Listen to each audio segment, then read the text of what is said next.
नमस्कार साथियों, आज तिरुपति रेलवे स्टेशन का जो है सीएम मोदी वर्चुअल उद्घाटन किए और हमारे साथ भाजपा के विधायक ललन कुमार जी हैं अतिथि के रूप में आए। क्या कहेंगे? नहीं, आज मेरे लिए बहुत गौरव का दिन है, क्षेत्रवासियों के लिए भी गौरव का दिन है कि देश के गिने चुने विकसित स्टेशन तिरुपति का सम्मान तिरुपति के हम लोगों को सोचा भी नहीं था। तो मोदी जी से मांगा थोड़ा था, उन्होंने पूरा दिया। ठीक है, और आज यह एक बहुत ही गौरव और सबको आभार मैंने हर्षित है। सब हजारों की संख्या हम लोग आए थे और सब लोग दिल से यही कह रहे हैं धन्यवाद मोदी जी, उनको धन्यवाद भी दें।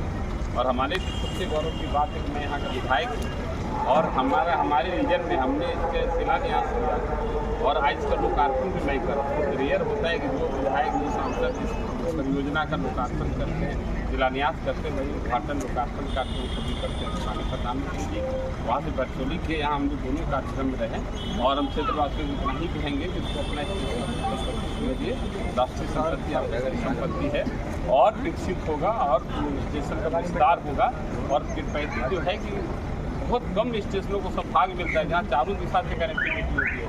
तिरुपति उत्तर दक्षिण पूर्व पश्चिम चारों के साथ कनेक्टिविटी मिल गई है। और बहुत 2027 में जो है कि यहीं से तिरुपति से मागामा गोड्डा होते हुए अस्टिया के लिए ट्रेन मिल जाएगी, उस लाइन में चले जाएंगे। और इसके बाद यहाँ से विक्रमशिला कटरिया होते हुए आप उधर चले जाएँ, गुवाहाटी उधर चले जाएँ, गोरखपुर, सभी लाइनों से कनेक्टिविटी हो जाएगी। तिरुपति में सौभाग्य ऐसा ही नहीं कि रेलवे लाइन, ये जो यातायात है ना, यातायात समृद्धि लेकर के आती है। अब पुराने जमाने में जब सड़क नहीं थी, रेल नहीं था, तो गंगा किनारे नदी किनारों का शहर विकसित था। आज वही शहर विकसित होता है, वहीं के लोग खुशहाल होते हैं, वहीं के लोग रोजगार होता है जहाँ यातायात है। आज ट्रेन की चौमुखी विकास हुई है, एनएच का काम बहुत तेजी से चल रहा है, फोरलेन का काम तेजी से लोग यहाँ आएंगे, यहाँ पर पर्यटन बढ़ेगा, बिजनेस बढ़ेगा, व्यापार बढ़ेगा।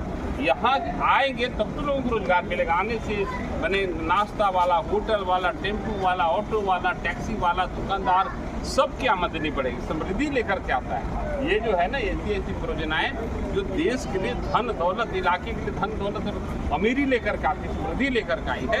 और आने वाले समय में तिरुपति आत्मनिर्भर बगल में एनटीपीसी बन रहा है, यहाँ हजारों लोगों को रोजगार मिलेगा। केंद्रीय विश्वविद्यालय हो रहा है, 2 सीमेंट फैक्ट्रियाँ यहाँ आने वाली है, फूड प्रोसेसिंग पार्क लगने वाला है। हम नहीं समझते जो नरेंद्र मोदी ने आत्मनिर्भर भारत का नारा दिया हमारे प्रधानमंत्री ने, उसका रोल मॉडल तिरुपति होगा और तिरुपति आत्मनिर्भर बनेगा। हमारा संकल्प है। हम जब चुनाव जीते थे तो वहाँ से जीत कर चले थे, हमने साथियों को कहा कि हम सीधा तिरुपति काउंटिंग हाउस तिरुपति जाएंगे, हमको तिरुपति माता का, तिरुपति के यहाँ मिट्टी का कर्ज है। और हम तिरुपति आए सीधे जो है, आपने वीडियो देखा होगा, वहाँ तिरुपति का मिट्टी हमने अपने माथे पर लगाया है, कर्ज है मिट्टी के। हम ये धीरे धीरे हम कर्ज उतार रहे हैं, 21 कर्ज का उतरा है और तिरुपति का जो कर्ज है वो मिट्टी का जो कर्ज है हम कर्ज उतारेंगे और तिरुपति के लोग इधर भागलपुर को आत्मनिर्भर बनेंगे। यहाँ के लोगों को आने वाले समय दिल्ली, गुजरात, पंजाब जाने की जरूरत नहीं पड़ेगी।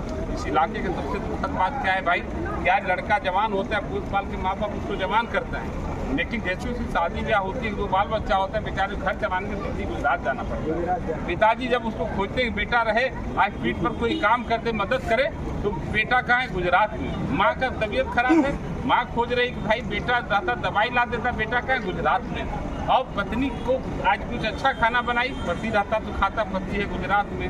बेटा करता है, बच्चा छोटा छोटा बच्चा पापा पापा पापा है गुजरात में। इतना एक आदमी इलाका घर छोड़कर जाता है, लेकिन पूरा परिवार सब दिन दुखी रहता है।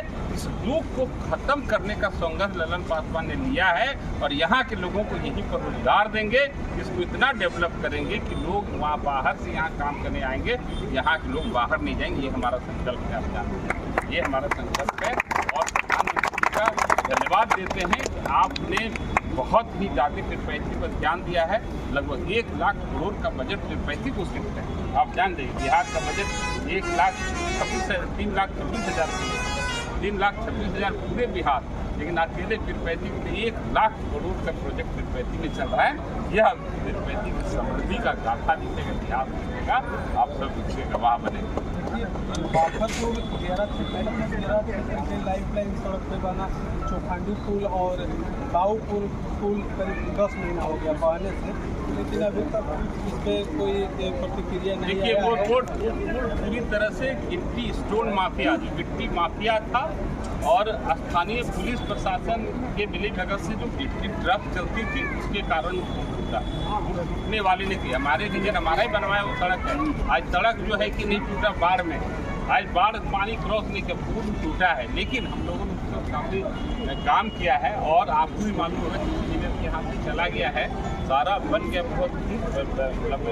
बहुत हैवी बजट का 23 करोड़ से ज़्यादा के राशि से बनना है और उसकी प्रशासनिक में विभाग गया है, वित्त विभाग गया हुआ है। और जैसे प्रशासनिक हम लोग को लगता है कि कागज के अंदर आ जाएगी, टेंडर प्रक्रिया हम चलेंगे, टेंडर हो जाएगा, डायवर्सन बन के काम होगा और टेंडर बन जाए, टेंडर हो जाएगा, बहुत मजबूत बनने जा रहा है। हम क्षेत्र रहते नहीं, हम देखिए आपसे कह रहे क्षेत्रवासियों से भी कहते हैं, ये स्टेशन बन गया, कोई आके शीशा तोड़ दीजिए, कोई आके लाइट तोड़ दीजिए, कोई गंदा कर दीजिए, यहाँ प्रशासन बैठी नहीं रहेगी। रेल मंत्री, प्रधानमंत्री जी और रेल मंत्री जी हम लोग यहाँ बैठे नहीं रहेंगे, पुलिस बैठी नहीं रहेगी। लेकिन ये हमारी भी जिम्मेवारी है कि इस रेलवे की ये कितना खूबसूरत है, खूबसूरती कैसे बरकरार है। हमने आज संकल्प लिया कि हम 35 स्टेशन खोल देते हैं। साफ सफाई की जिम्मेवारी हम यहाँ के लोगों के भरोसे ये हम जिम्मेवारी लिए हैं, यहाँ के लोग ही साथ ले लेंगे, हम क्या कर सकते हैं। उसी तरह से पुल बनने जा रहा है बैकअप पुल का 23 करोड़ से ज़्यादा करा दीजिए, लेकिन हम क्षेत्रवासियों कहते हैं अवैध गाड़ी मत चलने दीजिए, ये जो गिट्टी माफिया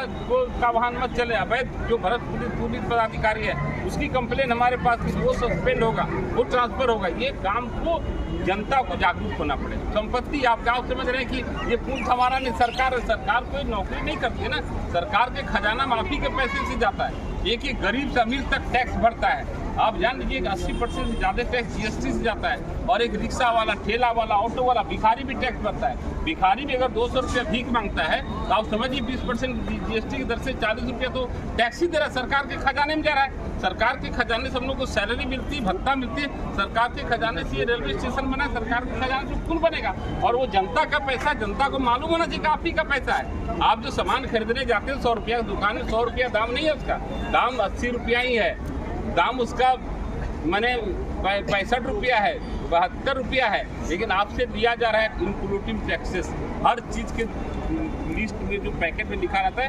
20 रुपया इंक्लूसिव ऑल टैक्सेस, मतलब सब टैक्स मिला करके। ये जनता के टैक्स एक ठेला चलाता है ना, वो दिन भर में 500 कमाता है, समझिए 100 रुपया जीएसटी दे रहा है, 100 रुपया तो खजाने में, सरकार के खजाने में दे दिया। और वो ठेला वाला सोचे हमारा क्या जा रहा है, ये स्टेशन टूट रहा है, हमारा क्या जा रहा है। ये जागरूकता आनी पड़ेगी। जिस देश में जागरूकता है ना, कोई गलती से भी गिरा देता है ना, ये जैसे ये है जी, ये लीची का बीज, ये लीची का बीज है, कोई गिरा दिया, उठा के डस्टबिन में डालेगा और बोलेगा बेटा आगे से मत गिरा, गंदा नहीं करना। ये प्रवृत्ति लानी पड़ेगी। जैसे हम उठा लिया, क्या हो गया, हम बीमार हो गए क्या, उठा लिए फिर हाथ धो लेंगे, ऐसा हर किसी को बनना पड़ेगा।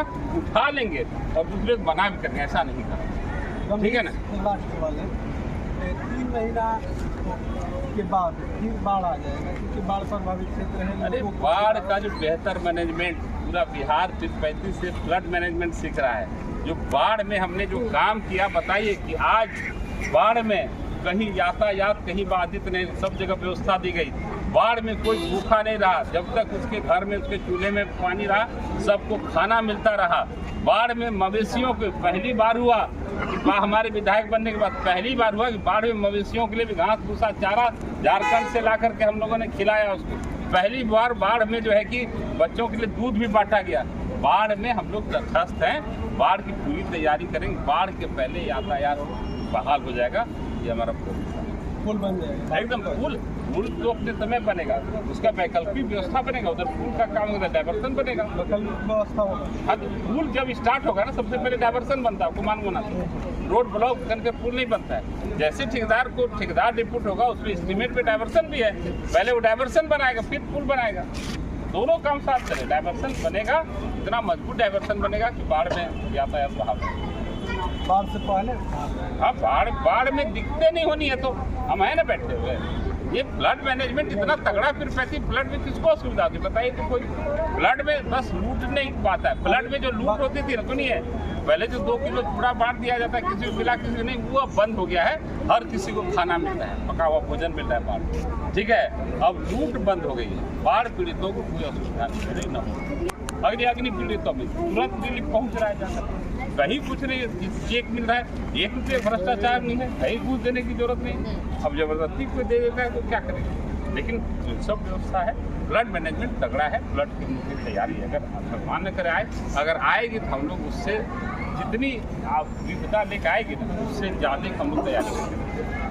विपदा से पहले तो बारिश भी आ जाएगी, हम लोग तैयारी करके रखें ना, कोई दिक्कत नहीं होता है। हम कह रहे हैं कि यातायात बहाल रहेगा, उसके लिए जो करना हो किया जाए। तो दियारा वासियों के लिए खबरी मैं है, अपने विधायक जी से कुछ बात करना चाहता हूँ। खबरी है कि घर पर बाढ़ से नहीं, यहाँ की समस्या है। बनाकर इस रोड को चालू कर दिया।